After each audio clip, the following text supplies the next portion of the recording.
Yeah, man. Oh, I'm loving this conversation. So I have a question, man. I think while we're still looking at how the older generation, the baby boomers and all that, um are having a bit of, a struggle transitioning to see how much the energy that the millennials and the Gen Zs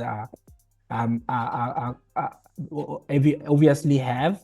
So my question is, they always talk about work-life balance, and I think when you talk about this to the leadership, is something they really don't, or they struggle to have a concept or maybe a definition of that.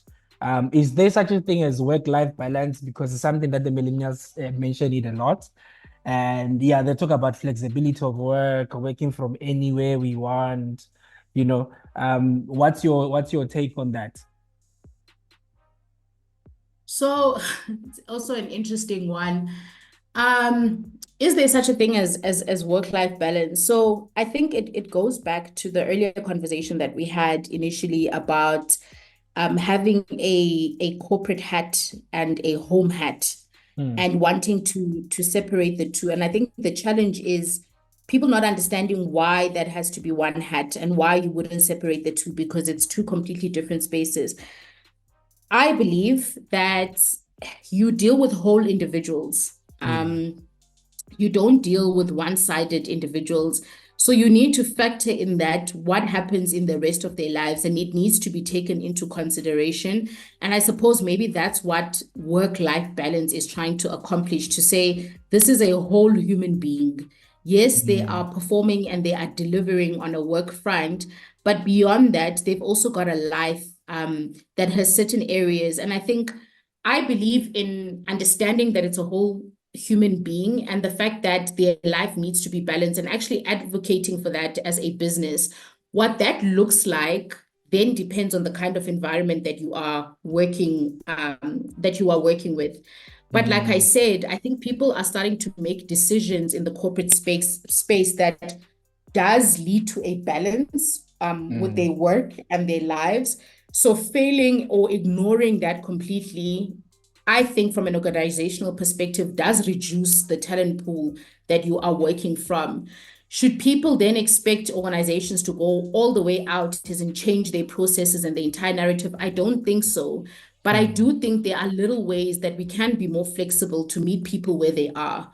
Hmm. And I think in saying that, you are acknowledging, like I said, that this is a whole human being. They do have a family. This is what's needed. And my hope in doing that more is that individuals then say, oh, okay, you are seeing me as a whole human being. Then I'm not just going to see you as a corporate building structure. I'm going to see you as a company with a vision that I need to rally behind and that I need to help support. And I think if it's balanced both on a employee to organization and also on an organization to employee, it could lead to pretty good results. Yeah, no, I think I agree with you. You know what's interesting? What's interesting is that you see the bigger bosses, right? The bigger bosses Mm, in the corporate, they've got that, I'll say, a bit of a whole human being like in themselves, because you'll find someday they leave work, they go pick up their kids, they bring the kid to the workplace, the kid is playing in the office, they are working. You understand? So they've mm, integrated their life and work together like that. They go pick up their kid at one, and maybe because of maybe their position or whatever, they've got the luxury to do that. But you see them practicing the things that some of the millennials are looking for in the work, in the organization, when they join any organization, and then it becomes a struggle when they're gonna ask for that or require that, and you can offer it as a leader, but it's something you are practicing in front of their eyes, mm. where you bring your child in the space, and they see that. So that's an interesting one. I guess maybe the older generation as well that are now bosses somehow kind of figured it out to say, my kid is still my kid, so he can even come to my workplace and stay in my office while I do a board meeting, Yeah. and he plays there. That's the type of work balance um, that obviously we can all bring our kids, but if I need to go rush and pick up my child, and then maybe I can't come back to the office, I can work from wherever, but still deliver. Can that be, allowed in the corporate space. And the last thing I think for me is Yeah. it's to say on the work-life balance, be 100% wherever you are, uh, because you are one, you know? Mm. So when you're at work, and then when you have to go somewhere, you're gonna go somewhere. If something requires you to be somewhere, there has to be that conversation and also that organization allowing such things to happen. So Yeah. how can corporate best prepare for such a generation and the demands that they come with thereof? Can I'm gonna hold that thought and Okay. just say, you mentioned something very interesting, which is Mm, you find that maybe the executives yes. have certain, let's call them privileges or certain ways of work that they Mm, adopt that they don't necessarily give everybody else. And what does that mean? And it's always mm, interesting to me because, and you also followed up because I was thinking that as well when you said but we obviously all can't bring our kids to work. Otherwise, what would that look like? Which is a very interesting thought, especially that I've found in us as millennials. And I'm going to play devil's advocate here, and I'm allowed to say yes. this because I'm also a millennial. So you can't say I'm hating on the millennials because I'm also a millennial. But I Yes. tend to find that sometimes we also want to jump to that position too soon. And I'm Mm, just using having the flexibility as an yes. example, Yeah. right? And I think to a certain extent, you can handle certain things at a specific level.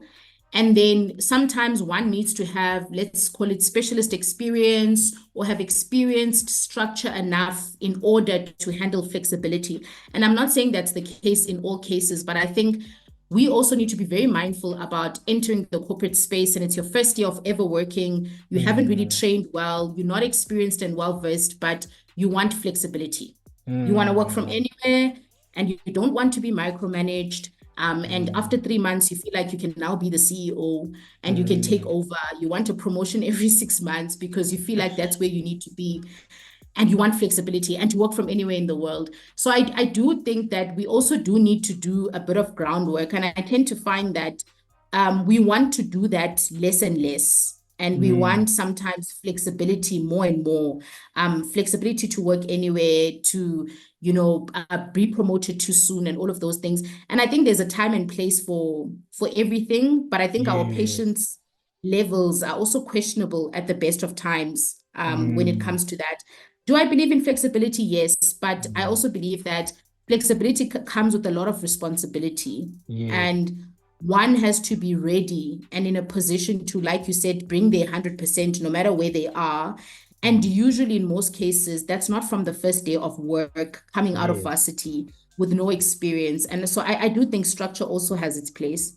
Yes. Maybe before you move on to the next point, I want to double down on what you just said.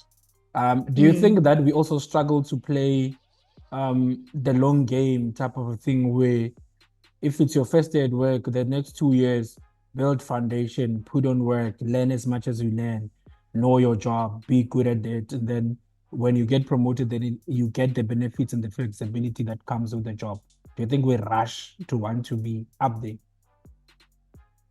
I think in some cases we do. And I think we also take for granted the lessons that I learned. You're going to find a lot of practical examples from me because I like it when Mm, people share their perspective. It makes conversations real for yes. me. Mm, So when I started working in my current position, mm, I used to be in meetings with my leader, right? In different mm, department meetings in different areas. And he would ask certain questions, and he still does to this day in mm, meetings that are just so profound and mm. so well thought. And I would ask myself, geez, why Yeah. didn't I think of that question? Yeah. Like, yo, that's a really good question. Or he would watch presentations in an industry that is not aligned to his profession at all. But he would look at a Sure. presentation and he would make a comment, and I'm like, yo, how did he Yeah. think of that? Like, Yeah. how does he know that? How does Mm, and as I grew in my, because it's been years later now, as I grew in mm, my career and what I do, I actually began to witness myself do the same thing with my team, where they would bring a challenge to me and I would say something and they'd be like, sure, I didn't think of that. Why didn't I think of that? Why would you know that? And I was like, oh, okay. So that's where these things come from. It comes from experience and it comes from having interacted in certain environments and with certain instances so many times that it becomes second nature to you and you learn from it. And Yes. there's no textbook exercise, there's no theory, there's no amount of YouTube videos and TikTok videos that would have given me that Yeah. at something and being like, I think you should do this, I think you should do that. And I used to be in awe, like, yo, then I'd be like, should I be reading more? Should I study another course? Should I?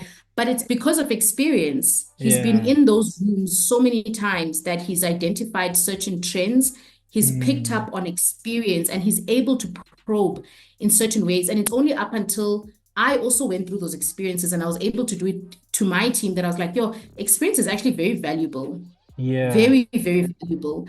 And you learn through those interactions and being in those rooms often enough. And I think what happens sometimes is I actually was this person, I'm using myself, where I would be in that room for the first time and be like, oh, why didn't I think of those questions? I need to think of those questions next time. And I'd put myself under pressure and think Mm. that. And as soon as in the next meeting, I know the question, now I think I'm great at this. I need to move on to something else, but it doesn't work like that. Yeah. So I do think we need to be a bit more patient with ourselves. And I almost feel like I sound so old saying this, but some things you just need to have been around the block often enough in order to learn that. And I don't think we appreciate that enough. Definitely, I think I agree with you with what you said because the nuances of being in those rooms and having to engage with the Mm, decision makers and mm, and get to ask questions and the insights, they don't just come. mhm, Yeah, they don't just come like that. Like you say, it's an experience. Today we went to, I'll use my experience today. We went to a pitch today and we're pitching mm, to the highest decision makers in the organization that we were pitching for. And they mm. deliberately said, okay, my boss was presenting, and after that there was a three of us. So my boss was presenting, and after that they said, no, can the other two people also say something? You know? And Wow. you are sitting there and you realize, okay, you are not in this room just to be a part of this panel and not say anything. So Yes. we are here um to speak, and that's an experience that you won't get anyway.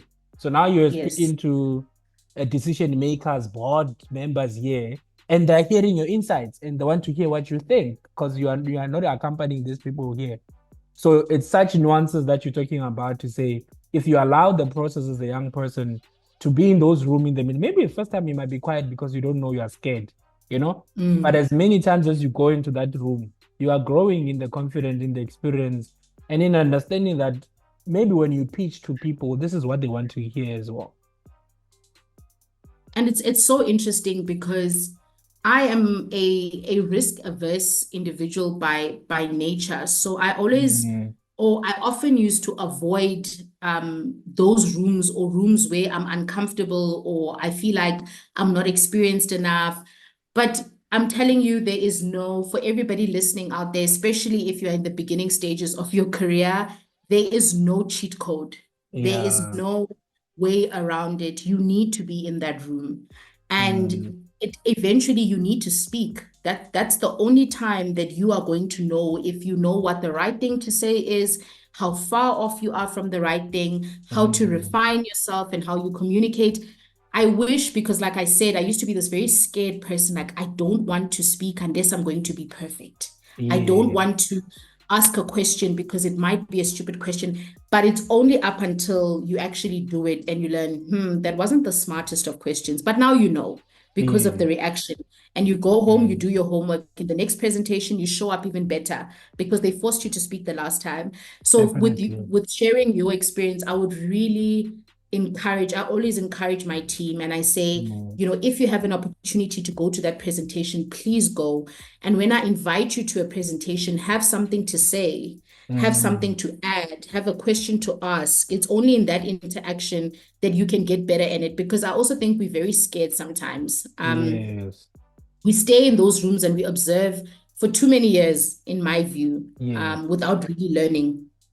Yeah, definitely. I think my first time when I joined the organization I work for, the first meeting I had was with the board from ABSA, Wow. and I was in that room, and weirdly enough, it was all women. I was the only guy in there, and it's my first time at work and it's first meeting with the new team. That's And very unusual. I'm telling you, and I was sitting there, and they're talking numbers like, okay, 5 million was put into this, and I'm like, okay, what's going on here? Yes, I did, ask something there, but I was not sure what I was asking. But for the Mm, sake of just saying something in the meeting, because I was like, I don't know what's going on here. It's my first week at work, and I'm dragged into this meeting, mm, and you're meeting executives, and you get to learn from such things. As time goes on, I meet other people, and it's easier now to actually have conversations. Yes, there's still, some. I think I'm more like you as well. I'm a, agreeable person who assess things and stuff. So mm. with the risk as well. So I think I'm more. So I'll sit in that room, and I'm just observe, and but the rooms that are forcing me to actually speak, and I think it's nice when after you've spoken, like, oh, actually that felt nice, you know. Exactly. Yeah, to speak in Exactly. that. Yeah, and I think I know that's such a big topic on its own, Mm, imposter syndrome, not feeling like you're good enough, not feeling like you are ready. But a very good friend of mine once said to me that, and we were having a conversation about this and a presentation, and he said, you know what, you must never forget when it comes to I was also going to present to a board and a bit shaky about it, and he said, mm, you must always remember that people invite you to spaces because they don't know what you know. yes. Yo. So don't sell yourself short. These are busy people who've got important things to do. The fact Mm, that they're inviting you, whether it's your manager inviting you to go with them, or your leader inviting you to go with them, or them inviting you to the space, means that there's something that you know that you can add that they don't. They might know about the 5 millions and the billions of contracts and the numbers and the financial statements and all of those things, but they mm, don't know anything about marketing or mm, advertising or whatever yes. else. And I think sometimes we look at them like, "Phew, this is very intimidating."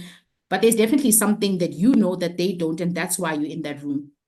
Definitely, it's a perspective, man. I think it's Yes. they don't have your eyes, Yes. and they have their own eyes, and you have your own eyes. That's why we are different people, so we see things differently. We will never explain them the same at all. And Exactly. yeah, and I think that's a people invite you in spaces because they don't know what you know. Interesting. Yep. I'm gonna tweet that one. Um, yes.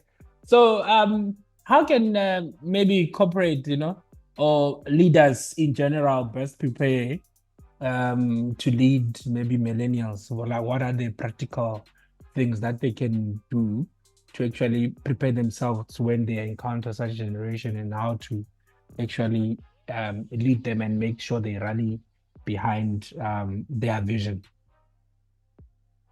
I think the first thing is, can we really invest the time and effort and where necessary, even money, in understanding this generation a bit more?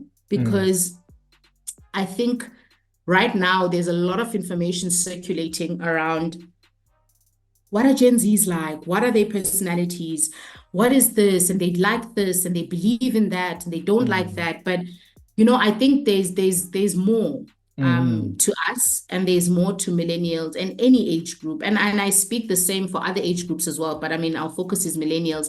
But I mm, think companies should and organizations should really invest enough time to understand what this generation is like beyond the assumptions. And there's terms like they are a microwave generation. They mm, just want things now. Can we dig deeper than those slogans or assumptions that are out there to truly understand? It's fine, we can have a conversation based on our experiences, but let's actually put in time in understanding these individuals. The second thing is, I would make it very practical and just speak to them. They're already in your organizations. mm, Ask them. if there's something that I've noticed, it's that we are definitely more vocal and more expressive. And I think sometimes you just have to ask and you'll Mm, actually get the conversation. So yes, do your research, understand it better, but part of that research is actually practically ask people. I think sometimes we spend so many resources making things into big projects and big drives and big exercises, but you don't even go to the 5 people who are millennials in your team and just ask mm, them something so simple. What is important to you? yes. What would it take to retain you for more than 2 years? Mm, Um, what do you align with and what would be worthwhile to you? I think is very important. And the third thing is, I do think we need to be more open to allowing people at different levels and different ages an opportunity to also bring across ideas. I think we have a lot of unutilized talents and ideas within organizations, especially with bigger organizations, because there isn't a platform. mm, Often you find that you, Ratiba, are building this amazing agency or like startup business or whatever, and you're using processes and you're doing research, and you're part of my organization, and I know nothing about it. mm, And I know nothing about it. And not to say that you can't do that idea in isolation, but there are learnings that you are getting out of that startup initiative that you're pushing mm, on your own after yeah. hours that we could leverage off. Mm, Or there's something that you are passionate about that you're actually growing that we could be aware of. So I also think create a space for people where they can actually bring these ideas to light. They can work on things for the benefit of the organization that are also aligned to them. I don't think we have enough of those platforms. We are not singular human beings. Like we've got passions, we've got talents, we've got different things that we do, but often organizations have no idea. You are hiring MCs, but Andiswa was an MC. mm, So, and you don't know because where would I write it? It's not on my CV, it's not on my professional dashboard, whatever.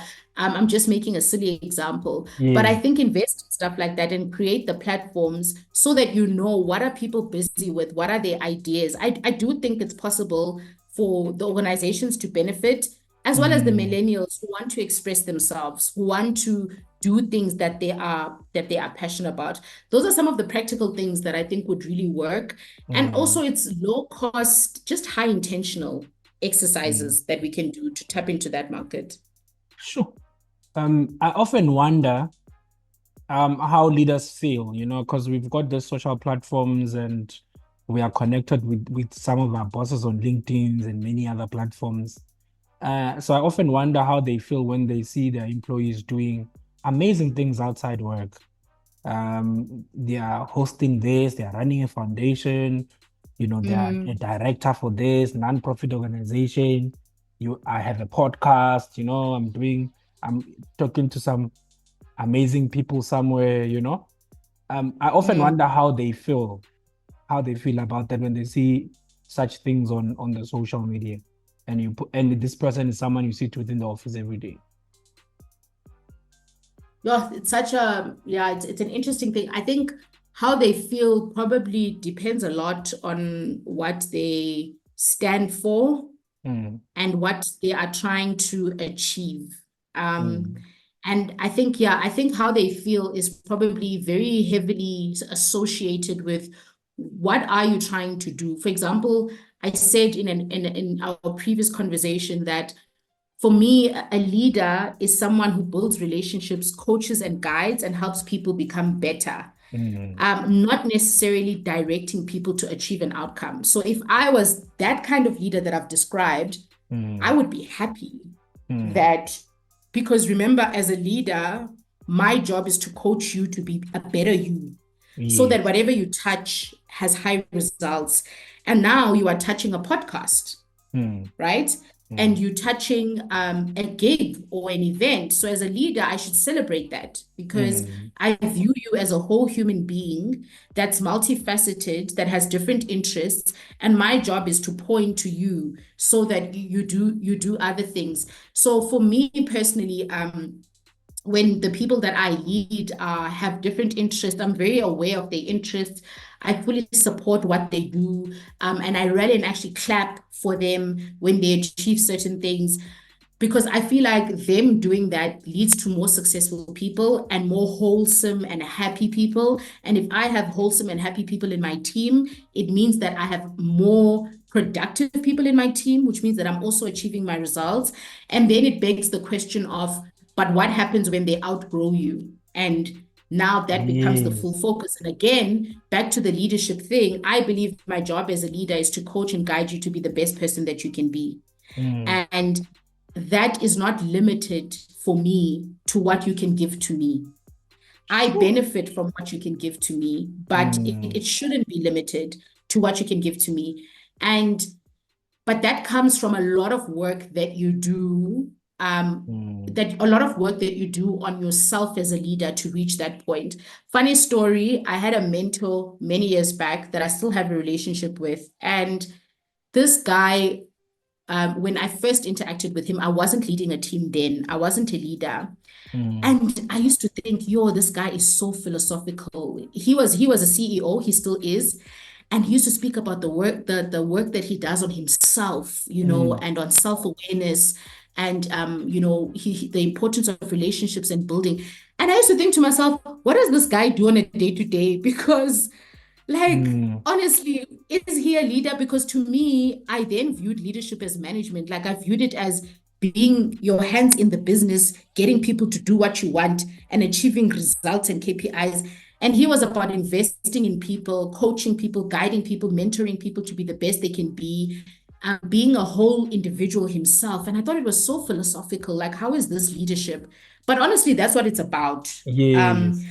that is really what it's about, because it's such a selfless journey in its Yes. nature, because leadership it's so full of intangible results, unlike a normal management team leading crossing processes. It's so Mm. intangible in that I pour into you so that you can be the best you can be, but that best you can be might not be in my team, it might be elsewhere, right? Definitely. So you Yeah. see now, I've got great results, but they're not tangible because I don't benefit from them. Or Mm. I might point to you and you build a great self-confidence and you become Mm. confident, but that's not something you can track on performance sheets or like a specific number. And in the Mm. very nature of it being so intangible, it means that it's such a selfless exercise, to be honest. It is a very selfless exercise, in my view. Sure. You are touching on something. I think Bonang Mohale says you have to genuinely be obsessed with the betterment of others. And You must. yes, and as a leader, you must love. You cannot lead people that you don't love.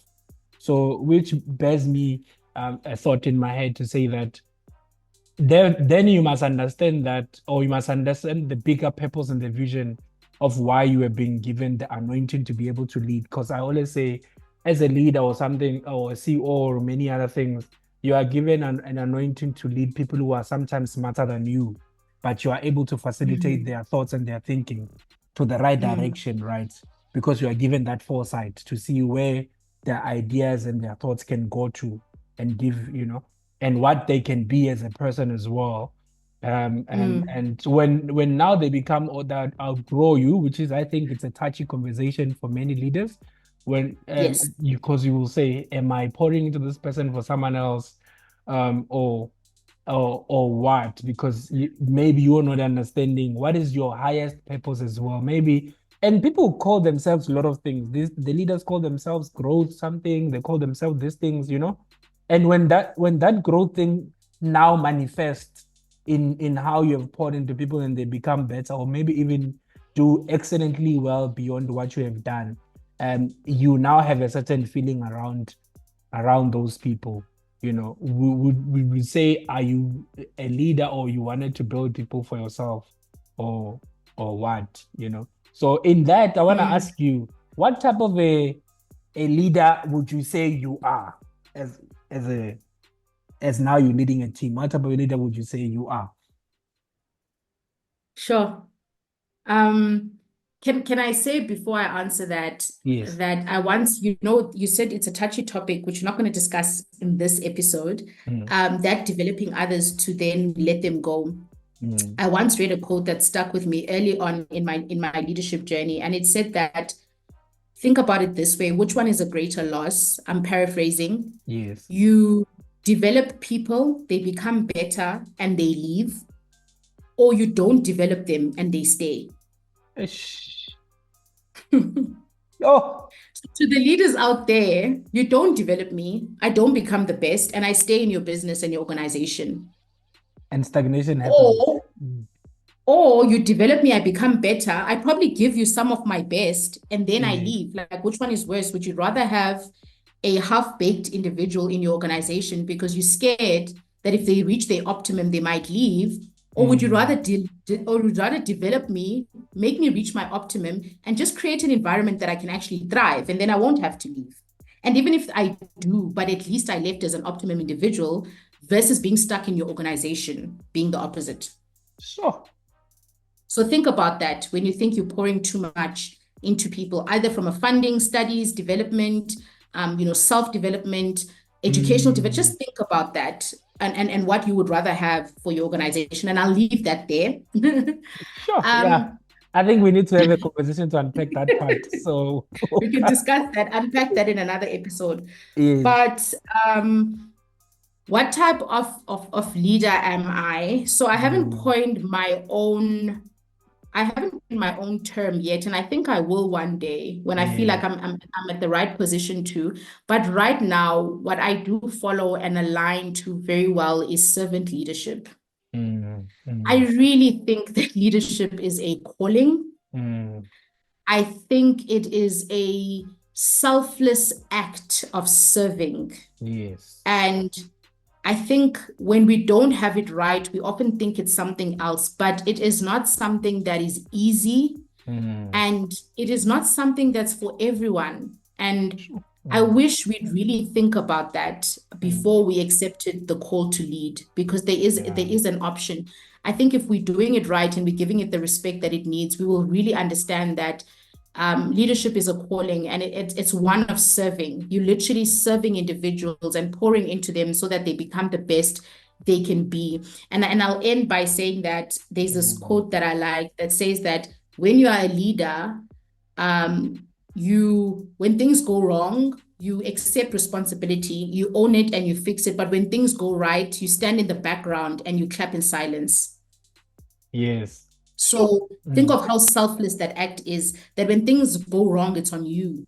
You have to take You could have done better. You could have led your team better. You could have directed them better. But when things go great, you're not allowed to take the praise or the glory. You should stand in the background and clap for your team. Sure. So that's the kind of leader I aspire to be. I think because my love for Bonang Mohale, and one day I'll meet him because we share a surname. He says that anyone who feels called upon to lead is a leader. When you say it's a calling, when you touch on the point of saying it's a calling, when you feel called upon to lead, then that, because if you understand that it's a calling, then it means it's a service that you need to offer at some point, not for yourself, but for other people. Yes. Yes. So as we come to a close, what advice would you give a young person? Could be a Gen Z, could be a millennial, starting in their corporate space, and what are some of the things that they can do and tools that they can use to make sure that they maximize their learning and they're able to grow and be like you now, and one day lead a team and become maybe the best leaders in their respective industries? Find your why. The sooner you find your why, the sooner you'll be able to align every action you take, every decision you make, every move you make within the corporate space and outside of the corporate space towards that why. And I think leading will then follow naturally. But find your why, because you can't lead others without leading yourself. And Mm, for that, you need a great deal of self-awareness. So for the first few years, please don't rush to lead other people and guide. And I know that that's how the corporate space is structured, but focus on yourself. Focus on building who it is that you are, what you're passionate about, what you believe in, what your core values are, what you stand for. Be obsessed about that and trust that true leadership will follow naturally. mm. Whew, wow.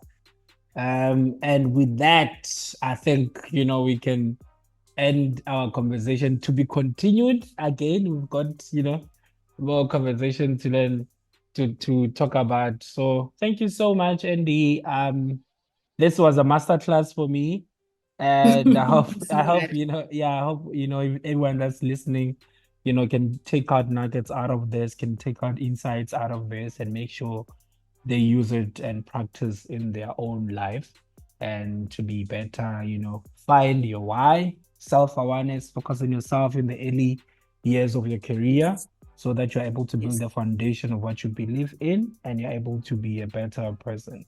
So yeah, Yes. what are your few parting words, and just your thanks? From my side, I'm done now, and thank you so much for being on the Leadership Podcast with Ratiba.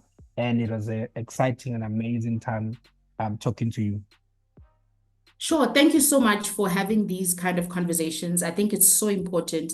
Leadership is one of the things that I think we take for granted, and it really needs to be unpacked a Mm, lot more for us to truly understand what it means. So thank you mm, to you for the opportunity. To everybody listening, let's continue the conversations on social. I am Andiswa mm. Mojapelo on most social media platforms. So you can find me having like-minded conversations there as well, and we can continue the chats. Yes. And please, guys, follow her YouTube channel there, financial literacy. We didn't touch on that part of life. And I It's a think, topic on its own. yeah, it needs a Everything lot is a of, topic on its own. it needs unpacking, that financial literacy. I think that conversation, we needed to come and unpack Yes, that, because I think it's an important conversation to have. So thank yes. you so much. And Thanks, Rachel. we are done. Thank you. Thank you.